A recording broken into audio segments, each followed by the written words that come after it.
know, this is probably the best place in New York City for omelets. They're fabulous. Well, they're almost as good as those at Mère Poulain's. That's a little restaurant in Normandy. I go there whenever I'm in France. That man sitting over there is Lester Boyd, sitting with a pretty girl.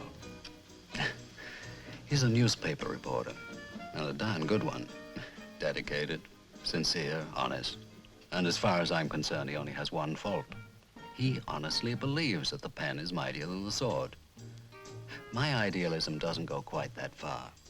Today, you have to fight nuclear fission with... Well, I'm sure you get what I mean. Oh, excuse me. Hello, Lester. Good luck with the telecast tonight. I'll be watching. Well, thanks. Simon, I'd like you to meet the girl I'm going to marry. Darling, this is the famous, or infamous, Simon Templar.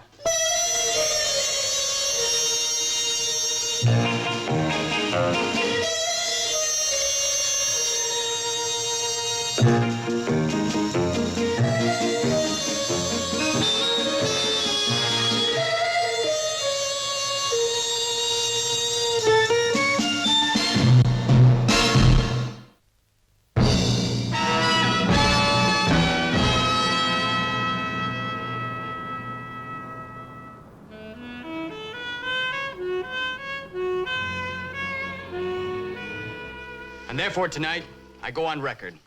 I accuse Nat Grindel, the quietly spoken, very distinguished, but completely corrupt boss of the International Livermen's Union, of extortion, fraud, embezzlement, larceny, blackmail, and murder. How then did Grindel get where he is? Because a long time ago, he discovered that election by democratic process was nowhere near as effective as election by bribery, or by the simple expedient of a bullet in the back of an opposing candidate. Here, then, is my portrait of Nat Grindel. 15 arrests, 7 indictments, but no convictions. Why? Because witnesses either vanish or die.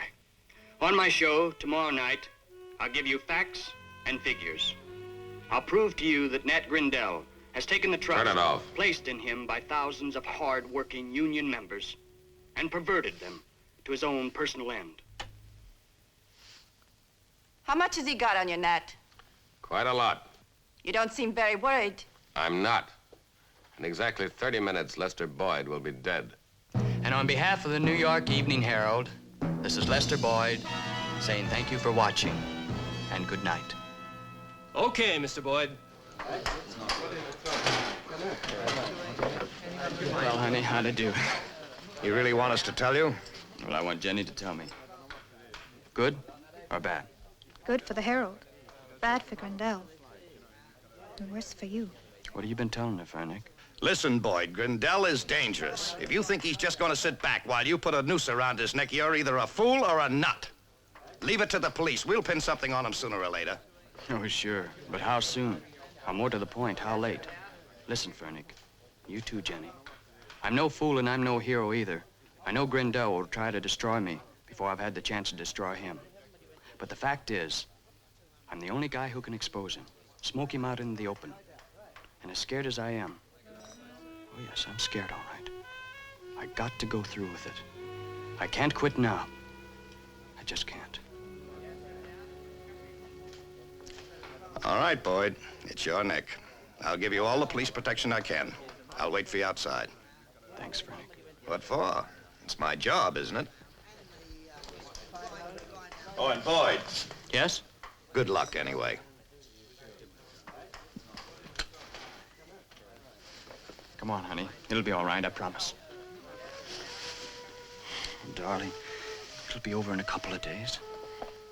Over for whom? You or Grindel? I know how you feel, Jenny, but... Do you, Lester? Do you really know how I feel? Do you know that I'm scared sick with worry over what might happen to you? To us?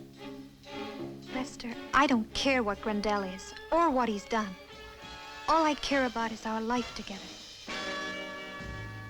Jenny, I love you. Then please. Lester, you heard what Fernac said. Leave Grindel to the police. Please.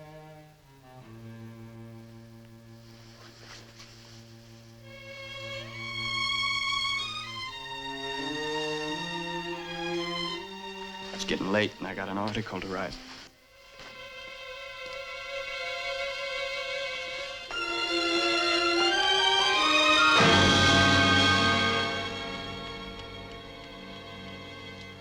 Boyd's behind schedule. Relax, will you? Ricky should have phoned by now. He'll phone.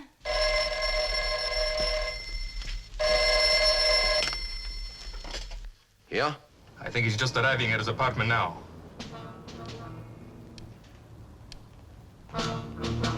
Yes, it is. I call you back.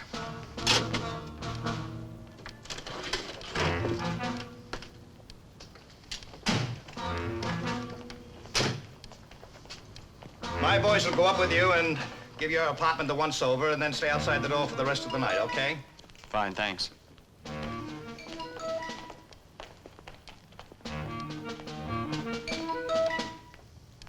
Look after her, Fernie.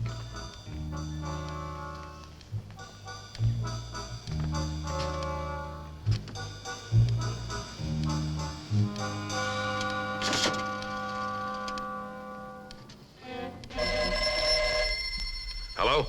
Won't be long now, boss.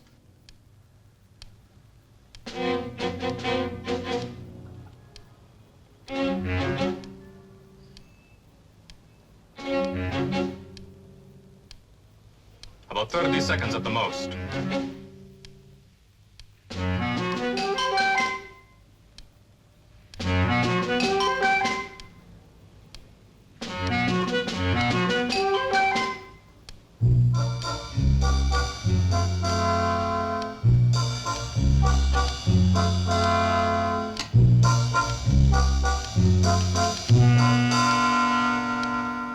Come on, I'll take you home.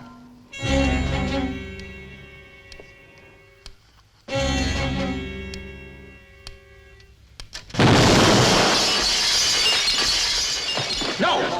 Stay here. I mean it now. You stay here. Oh, no. No. Did you hear that, boss?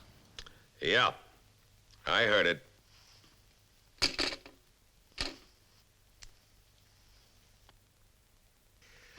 Mr. Lester Boyd is no longer with us.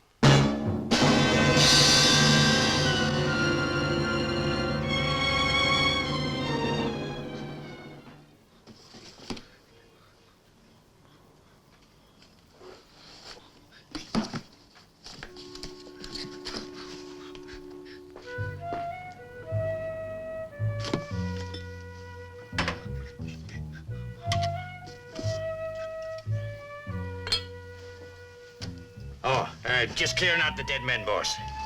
Well, that's very thoughtful of you, Hoppy. That one's not very dead, is it? It ain't? Why, it's hardly been injured. How about that? I guess I made a mistake. I guess you did, Hoppy. Now you can just go put them back. Every one of them. And in future, I will make the tea.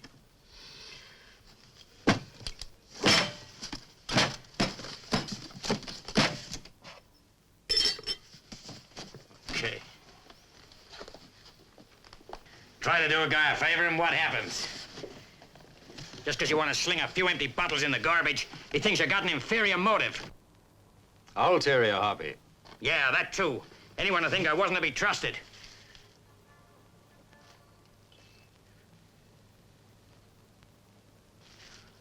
Well, nobody's perfect, boss.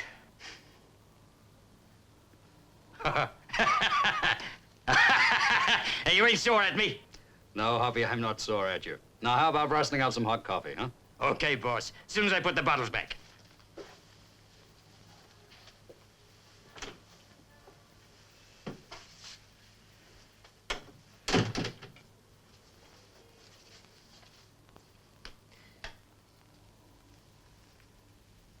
What's the matter, boss? Lester Boyd's dead. No. Blown to bits by a bomb in his apartment. Poor Jenny. It's pretty obvious who did it. It is? The man he was gunning for, Nat Grindel.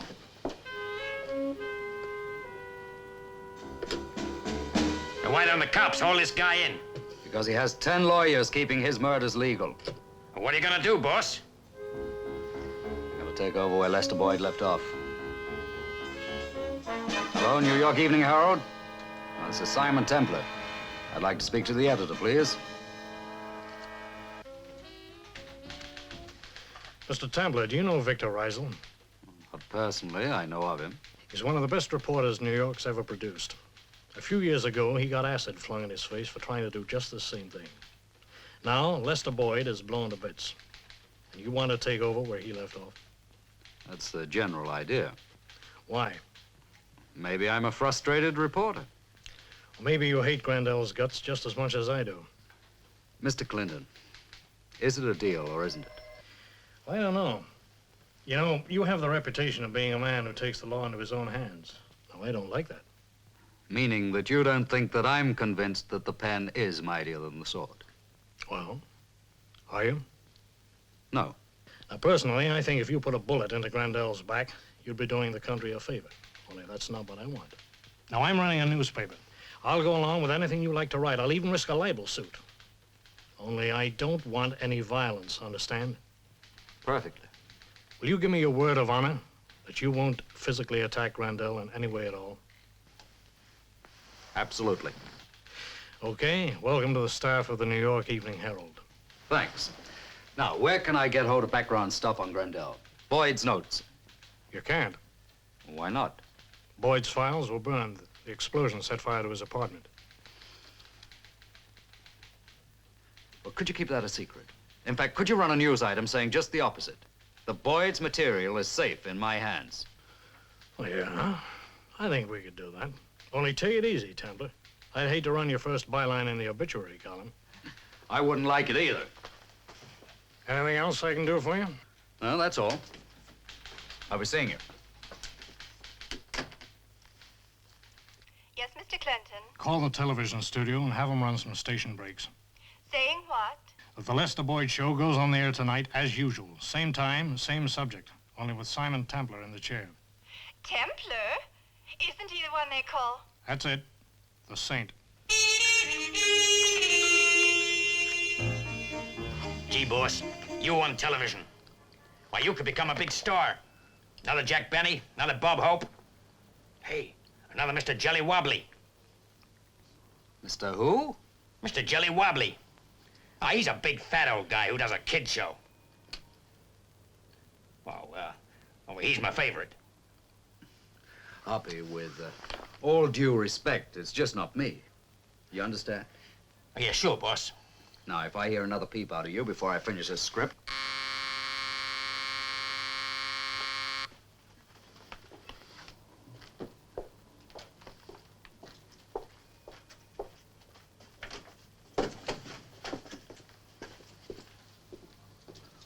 John Henry, you arrived just in time. I'm short of background stuff on Nat Grindel. Just what do you think you're up to? He's gonna be on television tonight, Lieutenant. Got his own show. That I know. What I don't know is why. All right, Templar, what's your angle? Same as yours, I guess. The same as Lester Boyd's. Yeah, well, you get this straight. If anyone's going to get Grindel, it'll be me, us, the police. And we will get him in time, Templar, but we'll do it legally. Now, I'm warning you, I know that you like to fight fire with fire, but if you step 1 inch out of line on this, I'll nail you right into the ground. Understand? Yes, sir. I hope you do, because if anything happens to Grindel, and I mean anything, I'll know where to come. Here.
5 minutes to go, everyone. Let's have a little quiet. Come on, settle down now, please. Do you mind? We're on the air in 5 minutes. Okay, Templar, let's go. You heard what the man said, Fernick. We're on the air in 5 minutes. Not tonight, you're not. You're under arrest Oh, on what charge? for the attempted murder of Nat Grindel.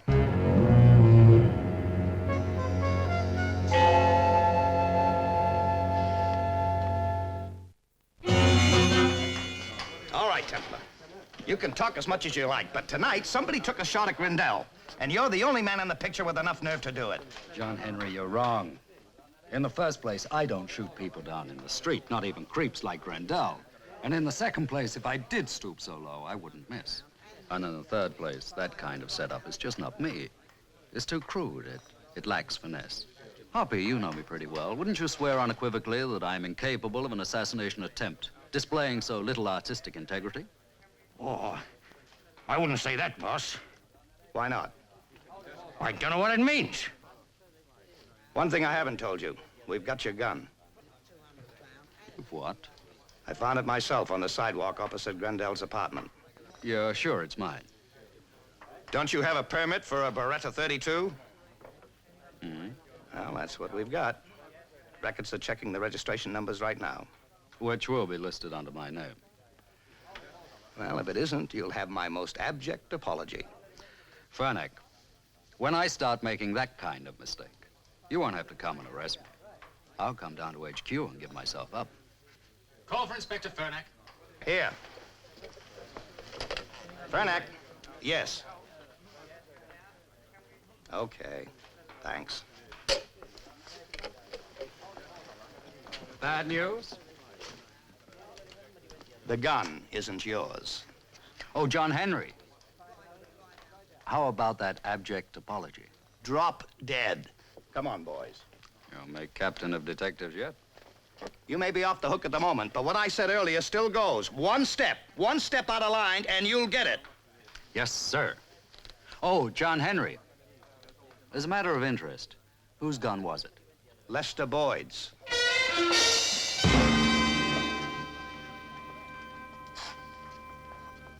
Well, what about it, Mr. Templar?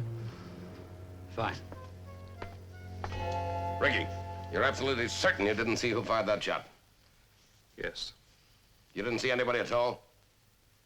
No, nobody. I didn't see anything either. Do you ever?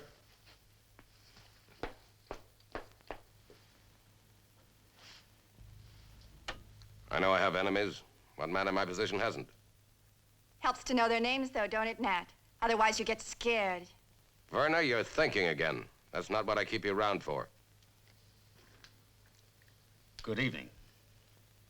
I'm here tonight because the man who should be sitting in this chair is dead. As you know, a few minutes after last night's program came off the air, Lester Boyd was blown to bits by a bomb planted in his apartment. A fine man and a fine reporter was brutally murdered for speaking the truth about Nat Grindel, boss of the International Liveryman's Union, who has now added another murder to his long list of crimes against his own union members and against the state. Grindel, if you're watching this, there's something I want you to know. Shut up. Lester Boyd may be dead, but his voice still lives on in these notes. The detailed records of your crimes. Turn it off. And your sordid private life. Organized labor. I thought Boyd's records were burnt. So did I. This is another job for the engineer.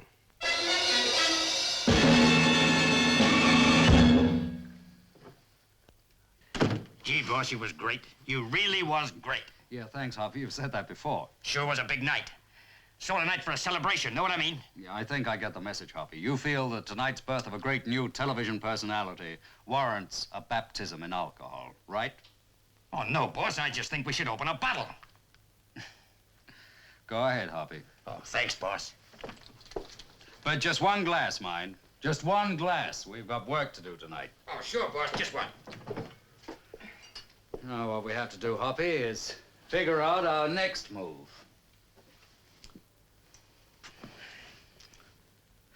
You know, Hoppy, the ways of the ungodly are fairly predictable. And if Grindel jumps the way I think he will, it won't be long until we have a visitor. Thanks. The only way Grindel will be tied to that bombing is if someone backs him up against a wall and beats a confession out of him. Which the judge would throw out anyway. Well, cheers. Cheers. Well, like you said, boss, just one glass.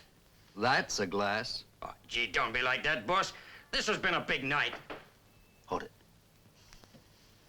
Someone at the door. So why don't he ring the bell? It's Grindel's next move. An ambassador on a mission of bad will.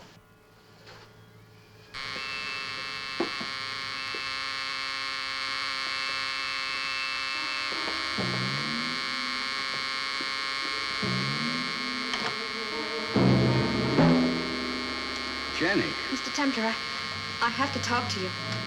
Well, take your hand off the doorbell and come on in. Oh, I'm sorry.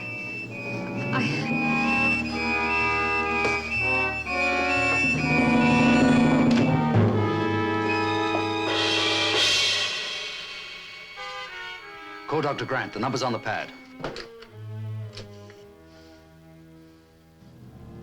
Tell him to hurry.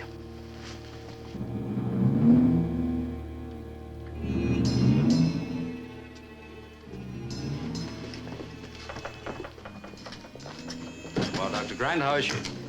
Oh, she'll be all right. It's not as bad as you thought. Gee, Doc, that's great. Can I fix you a drink? You must be tired. I am tired of a lot of things.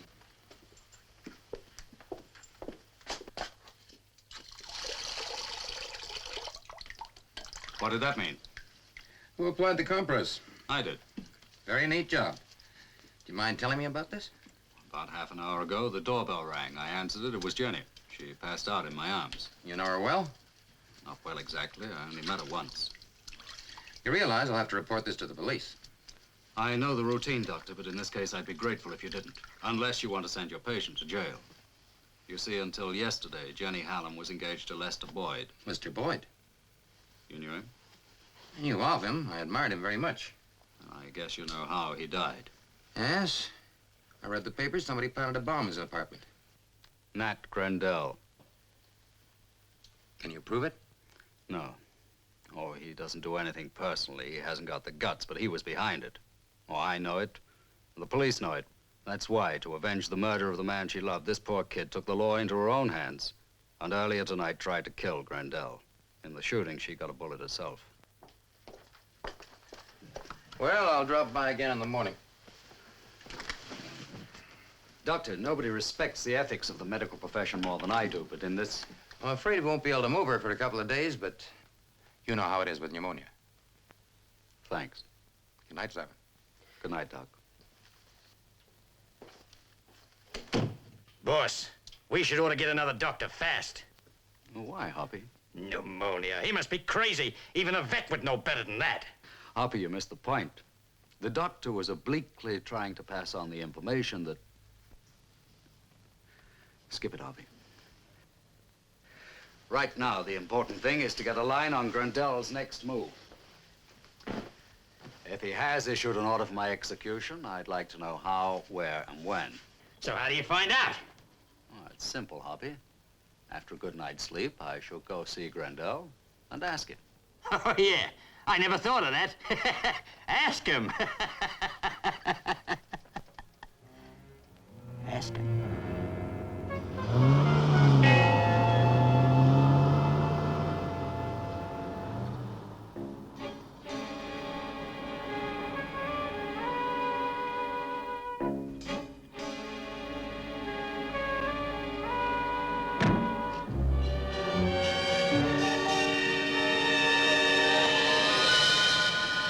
While I fully appreciate the wonderful work your charity is doing for underprivileged children, I regret that the funds of the Liverymen's Union are far too slender for us to make any donation of... Ricky! See, Mr. Grindel, I get it. Whoever it is, I'm busy. All right. I regret that the funds of the Liverymen's Union are far too slender for us to make any donation at the present time. yours, etc., etc. Mr. Grindel, he forced his way in here. I tried to tell him you're busy. Beat it. He twists my arm. Before I know what happened, I he pushed said me in beat here. it. Okay, Ricky, you can go. And we're not to be disturbed. Okay, boss. Well, Templar, let's have it. What do you want? Merely to see how the other half live. The rotten half. I don't understand you, Templar. What's behind this crusade of yours? What's your angle? I've no angle, Nat. I just happen to hate phonies and frauds. Union bosses who exploit their members. You talk like a mixed-up Boy Scout. You are a parasite and an extortionist. You've had dozens of men beaten up by your hired thugs just because they tried to vote you out and get a decent, honest union boss in your place. Lester Boyd might have cut you down to size, but you had him blown to bits. Prove it. I can't. Neither can the police, so I'm going to finish you off myself. You really think so? I have Lester Boyd's files. Then why don't you use them? I don't want to put you out of your misery too quickly, Nat. I want you to sweat for a few days. Lie awake for a few nights. Ah, but you've come a long way, haven't you, Nat? Too bad you didn't acquire a little honesty along with all the culture. Be careful, that's valuable. Giuseppe Acramboldo. Court sculptor to the Habsburgs, 1562 to 1567, right? As it happens, yes. Just for the record, how much did it cost? A lot of money. Meaning a lot of union dues. That's none of your business. I said be careful. Would be a crime to destroy it, wouldn't it? But not quite such a crime as destroying a man because he told the truth about you. Put that down and get out of here.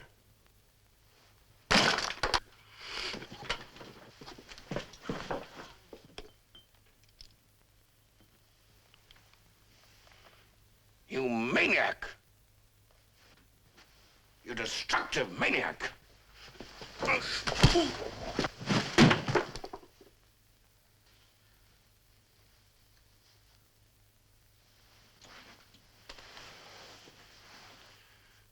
I paid $3,000 for that.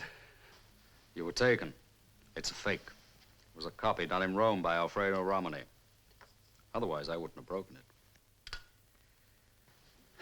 Well, what are you going to do now, Nat? Call the police and charge me with assault and malicious damage? Or call your lawyer and sue me? It'll be your word against mine. I've had to fight dirty before, Templar, and I will again. A man has to get from where I started to where I am now. If you want power, you've got to take it. You've got to command it until it does what you want it to do. You know what this union of mine is? A bunch of thick-headed cretins who aren't worth 60 cents a week. Well, I've gotten them $2.85 an hour, and they should lick my boots for it. I'll quote you on that. You can do what you like. But you're number one on my list now, Templar, and you're going to regret it. But beating me up won't be enough, will it? I have to be killed. I wonder how you'll do it. Probably end up by farming out the job as usual. Because you don't have the guts to kill anyone yourself, even if he was trussed up like a mummy. Well, I'll leave you to brood about it. But don't brood about it too long, because I may drop by in a day or two and smash something genuine. Anytime you're feeling particularly brave, and you have a few husky friends with you, don't waste time looking for me. I'm in the book, East 73rd Street. Like I said, Nat, you don't have the guts to squeeze the trigger.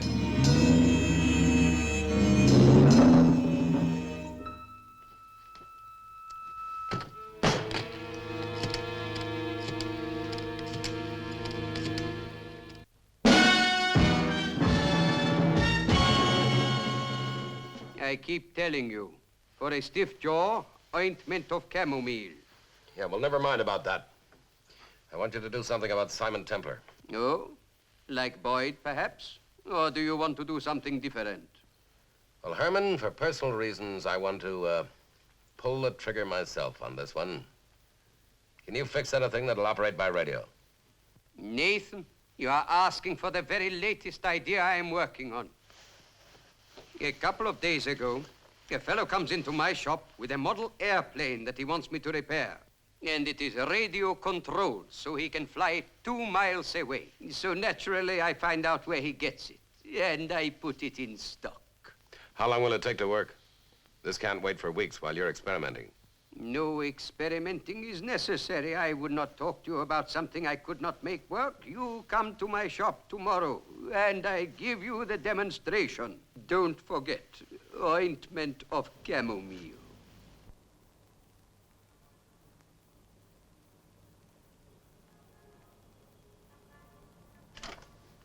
Hi, Doc. How is she? Fine, under the circumstances. Where's, The boss? On the terrace.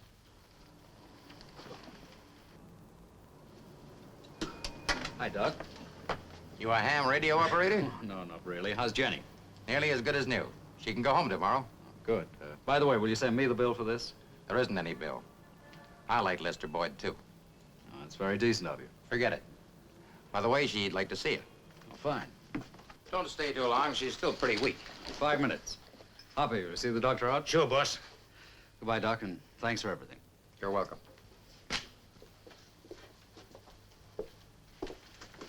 Hey, Doc. Mind if I say something? Of course not. Well, Jenny ain't got pneumonia. Honest. She got a slug through her shoulder. You know, I thought there was something wrong with my diagnosis all along.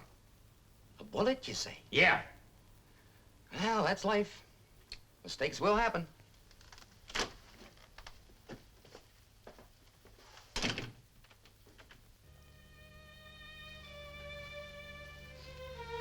I'm sorry to cause you so much trouble, Mr. Temper. I couldn't think of any place else to go. Forget it, Jenny. I'm glad to have you here. Poor Lester. You know, it wasn't till he was killed that I really understood what he'd been trying to do. Why he felt he just had to go on fighting Nat Grindel. Grindel's brand of evil always seems remote, until it affects you personally. And when it did affect me personally, all Lester had said suddenly came home to me. I know what I did was wrong, Mr. Temper, but I was nearly crazy. I couldn't help it. I know you couldn't. Isn't there anybody who can stop this man? Or does he just go on killing people? Jenny, sooner or later, the ungodly get what they deserve. But when? And how? Don't you worry about it now. The important thing is that you get better. And if you're a good girl, you can go home tomorrow. Getting better doesn't seem very important. Maybe not now, but it will. I've known Lester all my life. The Boyds moved next door to us when I was 9. I guess I fell in love with him on the spot. Know something? What? I've never been out with anybody else. Never? It was always Lester and me. All through school, he carried my books, helped me with English. It was the same way at college. Parties, dances, formals. I just don't think I'll be able to face it without him. Yes, you will, Jenny. You've too much courage to quit.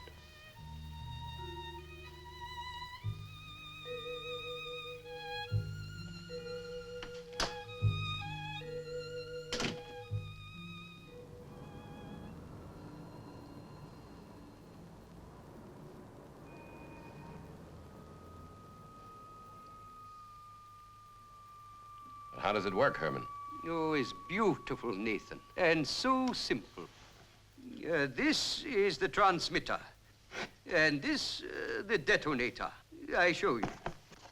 First, I put in a little smoke powder, and then the detonator, and lastly, a little packing. Ah, this is so interesting, I would almost do it for nothing. Only that would be unprofessional. Catch. Place it anywhere in the room, Ricky. Anywhere.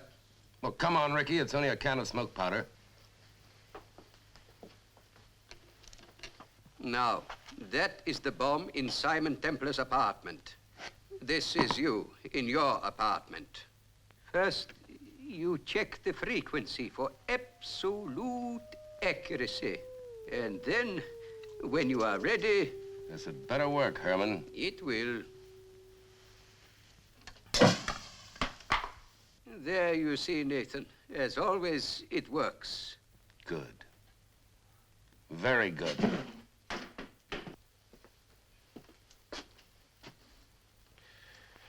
The only trouble is that after what happened to Boyd, it's going to be hard to plant a bomb in Templar's apartment without his knowing it. What if your men planted two bombs? One that Templar was meant to find, and the other? Maybe. But it'll have to be a real bomb. It would be a waste. But then... Make two, Herman. How soon can you have them ready? Well, let me see. If I start early in the morning, maybe I finish at 6 o'clock. What's the matter with starting tonight? Tonight is impossible. Tonight is Wednesday. So it's Wednesday, so what? It is choir practice. I play the organ.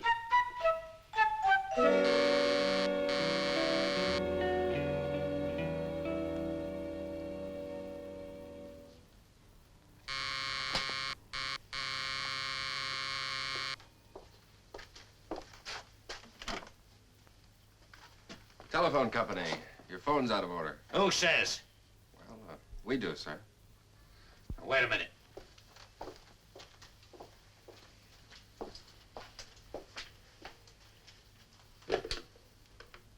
It was okay an hour ago, now it's dead. Okay, come on in.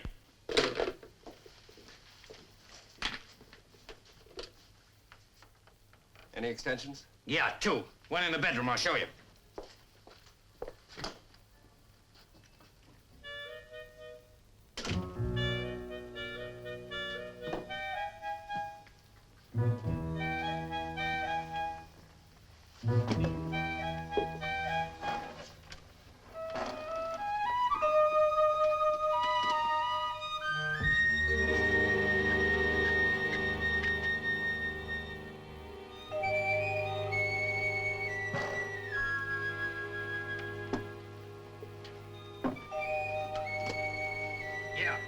There's another extension in the kitchen.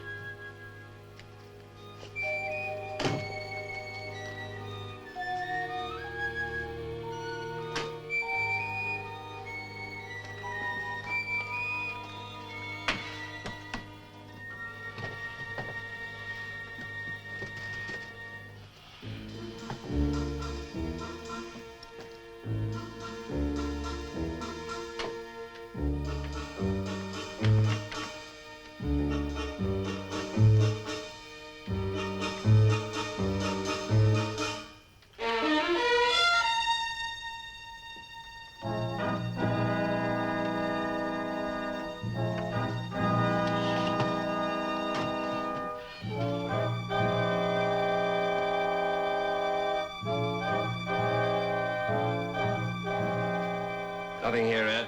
Must be a fault on the outside line. We'll check the cable.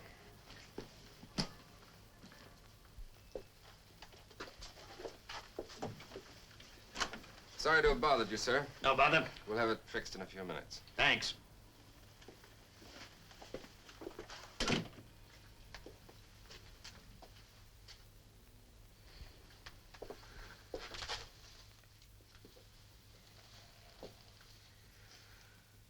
Figure you got away with it?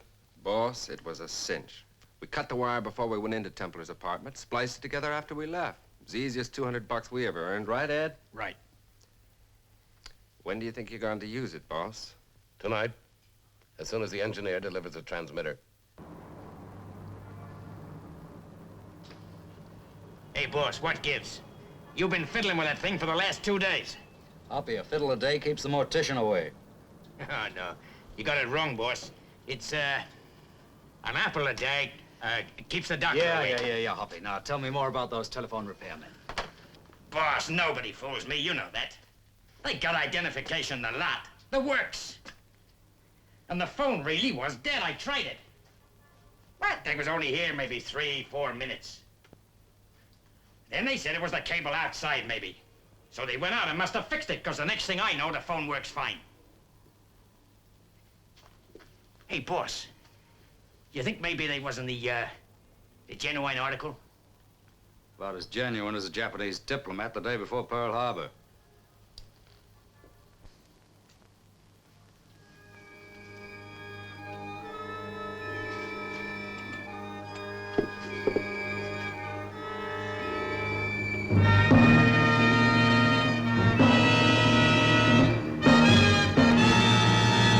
My husband, Bert, was a loyal member of Local 188 in Buffalo for over 20 years. Yours sincerely, Mrs. Grace Jensen. Well. And she wants $100 for that? My dear girl, it's genuine Yin dynasty. So? So it's worth at least 1,000, maybe 1,500.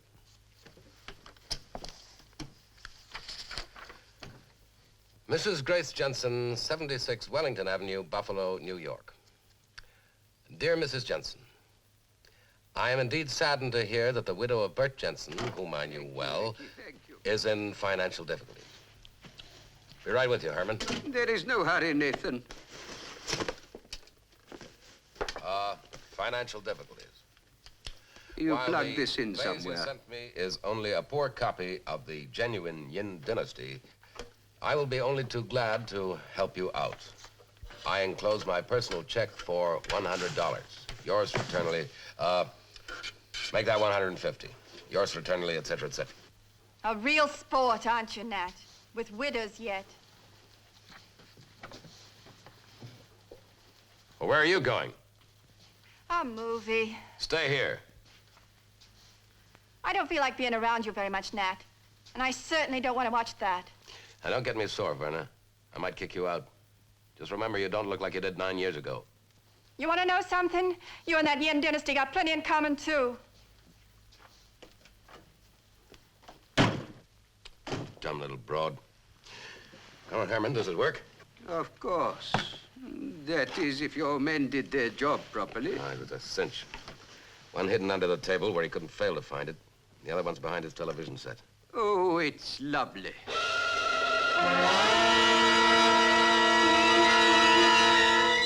Where did you say you found it? Under that table. Presented by Nat Grindel. And compliments of the engineer.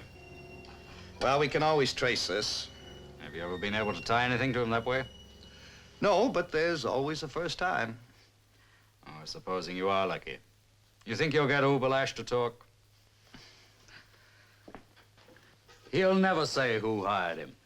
Just on a point of pig-headed Prussian pride, you couldn't open his mouth with red-hot crowbars. And if you think otherwise, you're kidding yourself. We've got to keep trying. For how long? Till we get them. Legally. Isn't it an ancient legal doctrine that if anyone injures himself in an attempt to commit a crime, it's strictly his own fault? Well, for instance, suppose we were standing on the edge of a cliff, and suppose you try to push me over. I step to one side. You fall instead. No court in the country could blame me for not standing still and letting you push me. Is there any charge for your lecture on legal technicalities? All right, let's look at it this way. Right now, tonight, Grindel is fooling around with a remote control device that would have exploded that and blown me to bits. How do you know? I heard it on the radio. This one. It's tuned into a shortwave transmitter I planted in Grindel's apartment. And how did you manage that? Oh, it wasn't difficult. I planted it in a vase while Grindel was busy picking up the pieces of one of his favorite antiques. Oh, very neat. Very neat.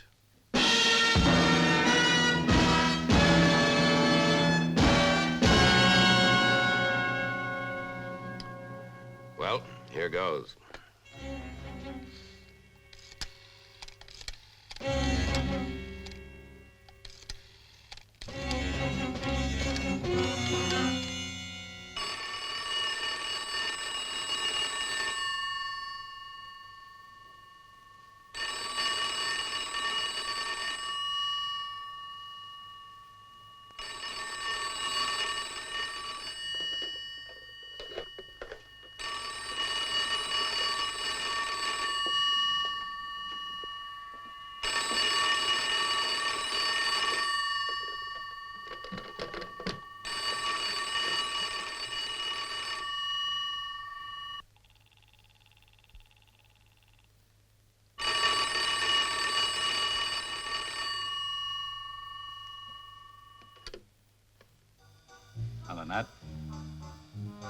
Yes, I was expecting to hear from you.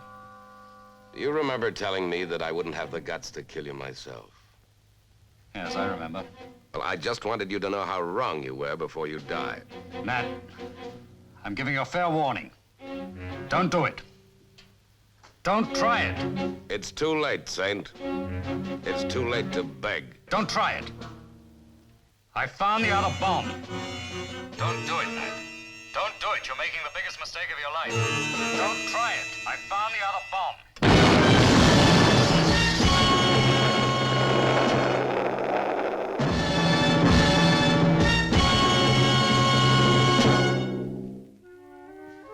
And so, thanks to Lester Boyd, a sad and grisly chapter in the history of American labor has come to a close. I sincerely hope that what I have told you about the late Nat Grindel will not be taken in any way as an attack upon those honest union leaders whose heroic efforts have done so much to eliminate unfair employment practice. Thank you, and good night. Gee, boss, you were sensational. Thanks, Hoppy. What'd you think, Jenny? I think Lester would be happy. Thank you. Simon, you risked your life. I'm terribly grateful. Oh, Jenny, there wasn't any danger. I found 2 bombs. You see, I was supposed to feel so smug about finding the first, I wouldn't bother looking for the second. Ah, they couldn't fool you, boss. He planted the other one in Grindel's apartment. Yes, in a Yin Dynasty vase. It would never have exploded if Grindel hadn't pressed the button. I got the idea from Shakespeare. You remember the line about the engineer hoist with his own petard?